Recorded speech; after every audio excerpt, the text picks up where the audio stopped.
हिकिड़ो बादशाह घोड़े ते सफ़र ते निकितो, तमामु परे निकिरी वियो। हिन खे शाम थी वई। भरिसां बादशाह खे हिकिड़ो घरु नज़र आयो। उन घर वारे खे सॾु कयईं। उहो घर वारो जॾहिं ॿाहिरि आयो, उहो इंतिहाई मोतबर माण्हू, ईमानदार माण्हू ऐं इंतिहाई महिमान नवाज़ माण्हू हुयो। बादशाह जी जेतिरे क़दुरु मुमकिन थी सघे उन माण्हूअ ज़बरदस्त ख़िदमत कई। बादशाह ॾिठो त वण में हिकिड़ो फांसी घाट ठहियलु हुयो। उन फांसी घाट में कुतो हिकिड़ो जेको हुयो उहो लटकियलु हुयो फांसीअ ते। बादशाह इहो ॾिसी हैरान थियो। बादशाह उन माण्हूअ खां पुछियो त उन कुते खे छो फांसी ॾिनी वई आहे ऐं उन कुते खे छो लटकायो वियो आहे। उन माण्हूअ बादशाह खे उन ॻाल्हि जो सबबु ॿुधाइण खां साफ़ इनकार करे छॾियो। बादशाह काफ़ी ज़ोर रखियो। बादशाह उन माण्हूअ खे इहो बि ॿुधायो त मां बादशाह आहियां। बहरहाल उन माण्हूअ बादशाह खे कुते खे लटकाइण जे सबबु ॿुधाइण खां इनकार करे छॾियो। बादशाह वापसि वियो। बादशाह ॿिए ॾींहं ते पंहिंजे हिकिड़े ग़ुलाम खे उन माण्हूअ ॾे मोकिलियो, इहो सबबु पुछण लाइ त कुते खे फांसीअ ते छो लटकायो वियो। उन माण्हूअ उन ग़ुलाम खे बि इहो सबबु ॿुधाइण खां इनकार करे छॾियो। बादशाह हिकु दफ़ो ॿीहर कुझु माण्हुनि खे, पंहिंजे पर्सनल माण्हुनि खे उन माण्हूअ खे गिरफ़्तार करण जे लाइ मोकिलियो। उहे माण्हू बादशाह जा उहे माण्हू उन माण्हू खे गिरफ़्तार करे बादशाह हथ में वठी आया। बादशाह पंहिंजी पूरी कोशिशि कई उन माण्हूअ खां इहो सबबु पुछण जी त आख़िरकार कुते खे फांसी छो ॾिनी वई। उन माण्हूअ आख़िरकार इनकार करे छॾियो। बादशाह उन माण्हूअ खे लालचूं ॾियणु शुरू कयूं। उन माण्हूअ हिकिड़ी शर्त ते बादशाह खे उहा ॻाल्हि ॿुधाइण जो सोचियो। बादशाह सबबु पुछियो।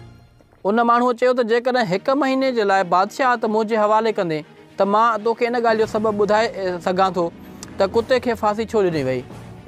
बादशाह खे ख़ौफ़ थियो त किथे ही बादशाह ते कब्ज़ो न करे वञे। उन जे करे इन शर्त रखण खां इनकार कयो। राति थी त बादशाह जी निंड फिटी वई हुई। बादशाह जे ज़हन में सिर्फ़ु हिकिड़ी ॻाल्हि पई घुमी त आख़िरकार उन माण्हूअ कुते खे फांसी छो ॾिनी। ॿिए ॾींहं ते बादशाह इन ॻाल्हि ते राज़ी थी वियो त 1 महीने जे लाइ बादशाह त उन माण्हूअ जे हवाले कंदो। जॾहिं उहो माण्हू तख़्त ते वेठो, तख़्त ते वेहण खां पोइ उन माण्हूअ सभिनी वज़ीरनि खे, सभिनी ब्यूरोक्रेट्स खे, सभिनी इस्टेब्लिशमेंट खे जेल में विझी छॾियो ऐं जेके बि गैर ज़रूरी दौरा हुया ऐं जेका बि गैर ज़रूरी इन्वेस्टमेंट हुई उन्हनि सभिनी खे ख़तमु करे छॾियो। 1 महीने खां पोइ जॾहिं हिन जी बादशाहत जो मुदो पूरो थी वियो त बादशाह खे हिन पंहिंजो इक़्तिदार हवाले कयो। बादशाह वापसि अची इहो ॾिसी ॾाढो ख़ुशि थियो त मुल्क में बिल्कुलु अमन अमान अची वियो हुयो। मुल्क जा जेके ख़ज़ाना हुया उहे भरिजी विया हुआ।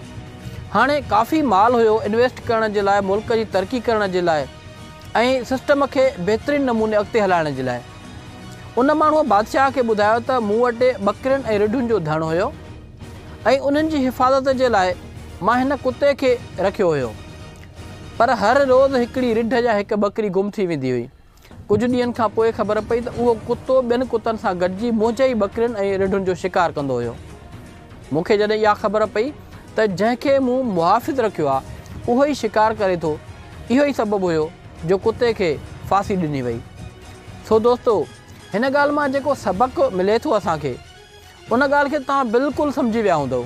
हक़ीक़त ईअं आहे त जेके बि मुहाफ़िज़ आहिनि, जेके बि अमानतदार आहिनि, जिन खे बि निगरान मुक़ररु कजे थो, हक़ीक़त में क़ौम जा, मुल्क जा, ख़ज़ाने जा, रयत जा उहे ई दुश्मन आहिनि।